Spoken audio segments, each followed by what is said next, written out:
செல்வன். 4ஆம் பாகம் 26ஆம் அத்தியாயம். வீதியில் குழப்பம்.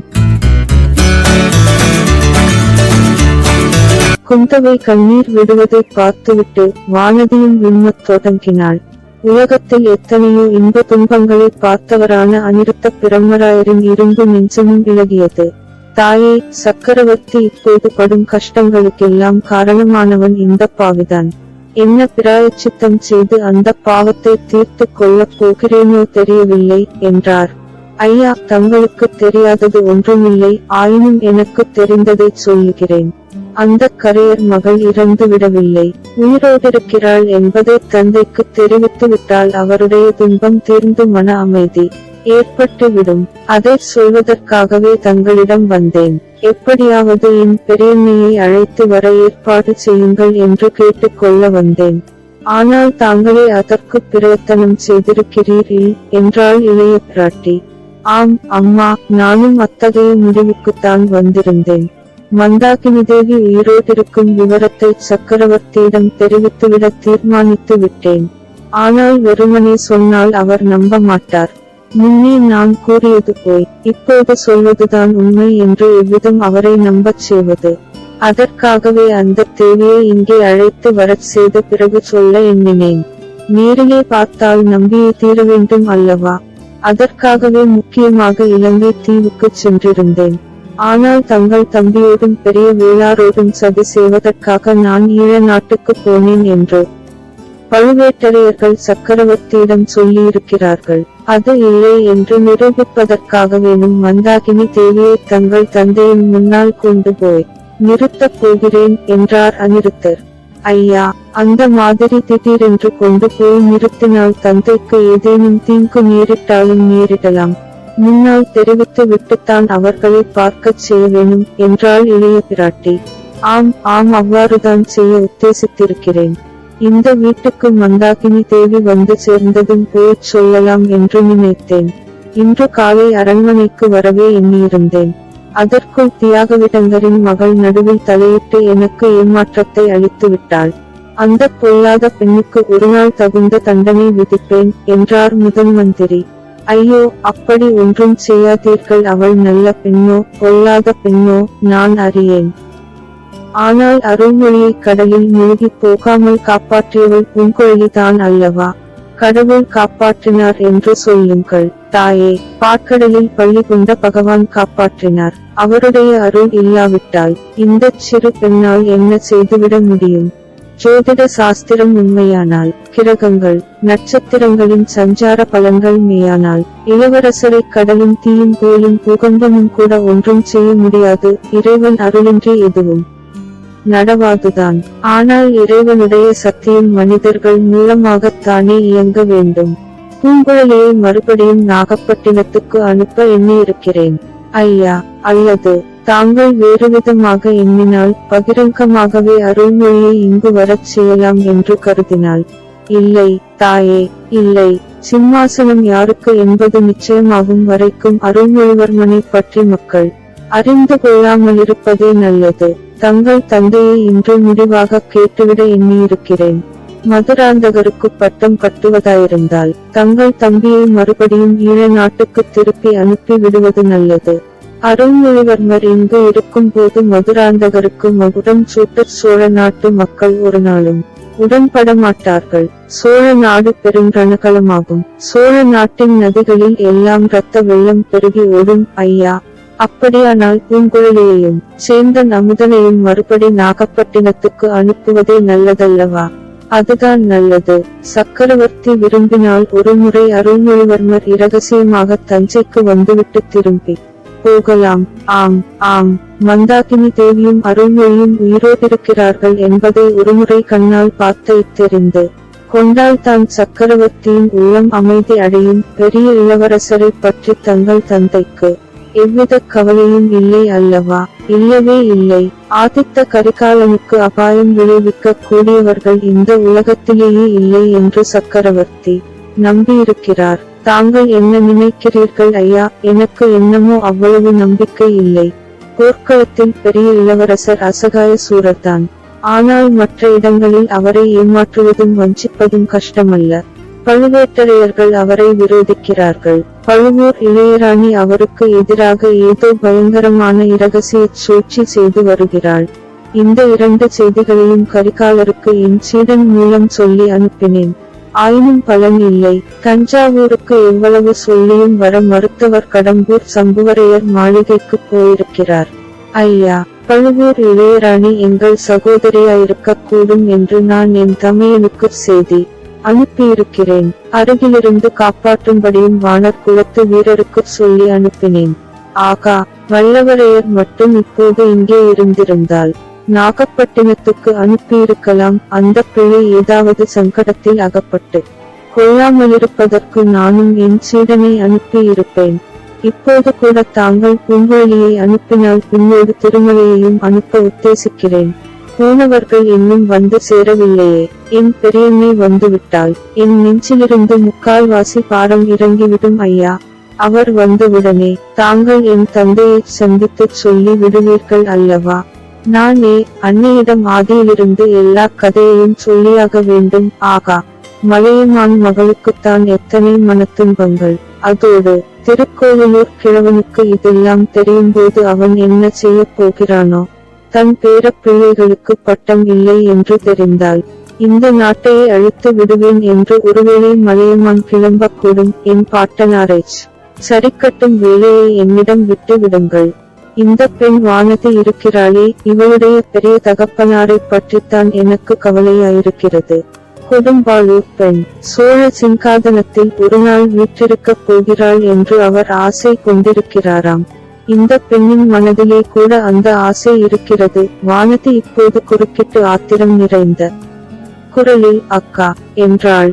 இந்த சமயத்தில் வானதி மேலே பேசுவதற்குள் பூங்குழலி உள்ளே பிரவேசித்தாள்.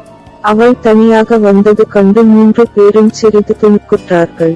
கரையர் மகளே, உன் அத்தை எங்கே? திருமலை எங்கே? என்று முதன்மந்திரி பரபரப்புடன் கேட்டார். ஐயா, என் கர்வம் பங்கமுற்றது.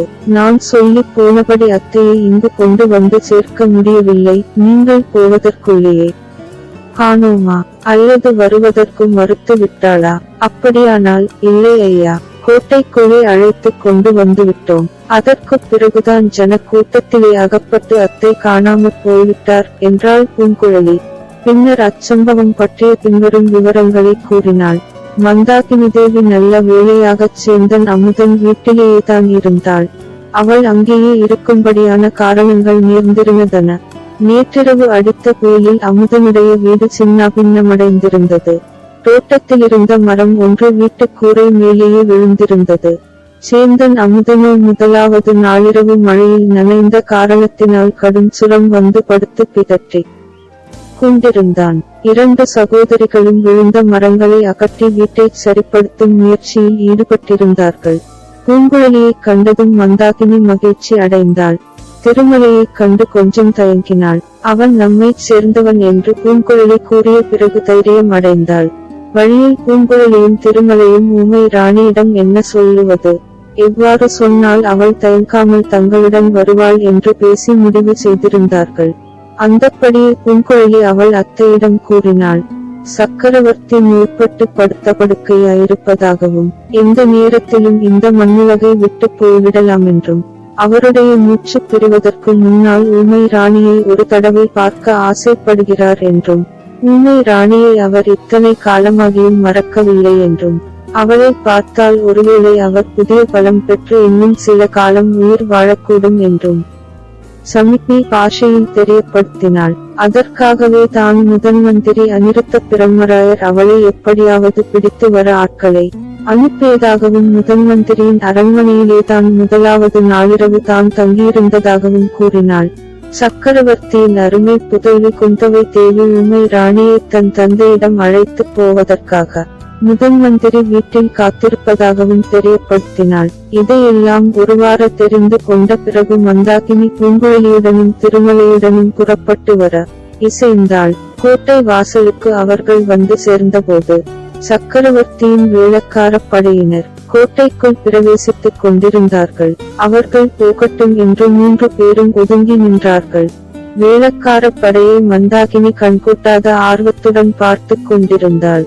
வேளக்கார படையை தொடர்ந்து ஒரு பெருங்கூட்டம் கோட்டைக்குள்ளே பிரவேசித்தது.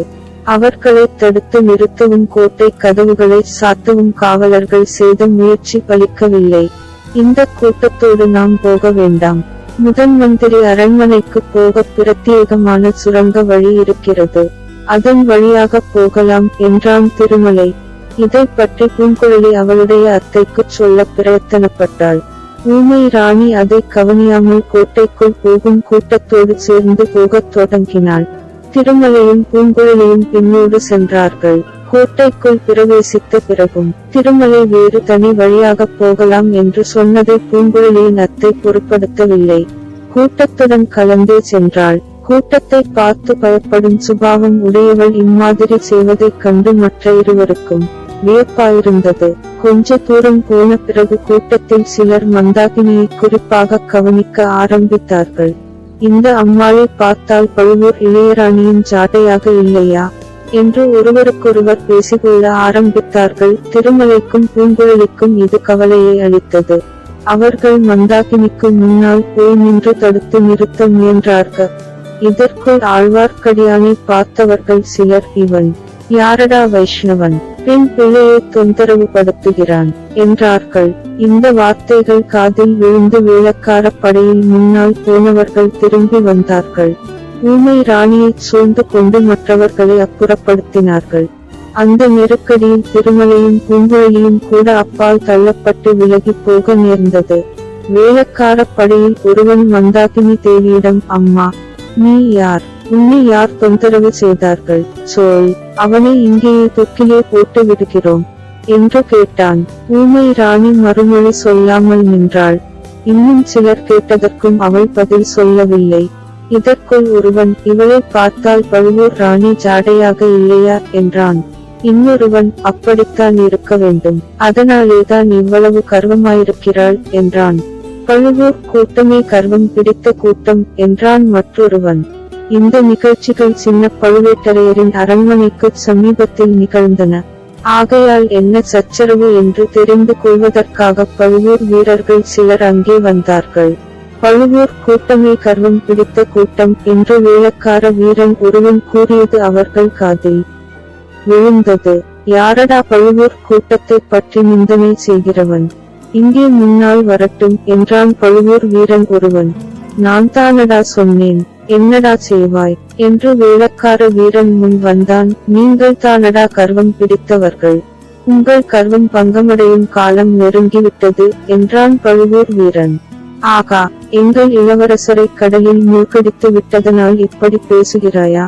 உன்னை போன்ற பாதகர்கள் இருப்பதாலேதான் புயல் அடித்து ஊரெல்லாம் பாழாகி விட்டது என்றான் கூட்டத்தில் ஒருவன். பழுவூர் வீரன், என்னடா சொன்னாய் என்று அவனை தாக்கப் போனான். வேளக்கார வீரன் அவனை தடுத்தான். பின்னர் கூட்டத்தில் கைகலப்பும் குழப்பமும் கூச்சலும் எழுந்தன. பழுவூர் வள்ளல்கள் வாழ்க என்று சிலரும், 3 உலகம் உடைய சுந்தர சோழ சக்கரவர்த்தி வாழ்க என்று சிலரும் கோஷமிட்டார்கள். கொடும்பாளூர் வேளார் வாழ்க, திருக்கோவிலூர் மலையமான் வாழ்க என்ற குரல்களும் எழுந்தன. அச்சமயத்தில் சின்ன பழுவேட்டரையரை குதிரை மீது ஆரோகணித்து அங்கு வந்து சேர்ந்தார். அவரை கண்டதும் சண்டை நின்றது. ஜனங்களும் கலைந்து நாலாபுறமும் சிதறி ஓடினார்கள். வேளக்கார படையினர் முன்னால் சென்றார்கள். பழுவூர் வீரர்கள் காலாந்தக கண்டரை சூழ்ந்து கொண்டு நடந்ததை தெரிவித்தார்கள். பூங்குழலியும் ஆழ்வார்க்கடியானும் வீதி ஓரத்தில் ஒதுங்கினார்கள். சுற்றுமுற்றும் கூர்ந்து கவனித்தார்கள். மந்தாகினியை காணவில்லை. ஐயோ, இது என்ன, இப்படி நேர்ந்து விட்டதே?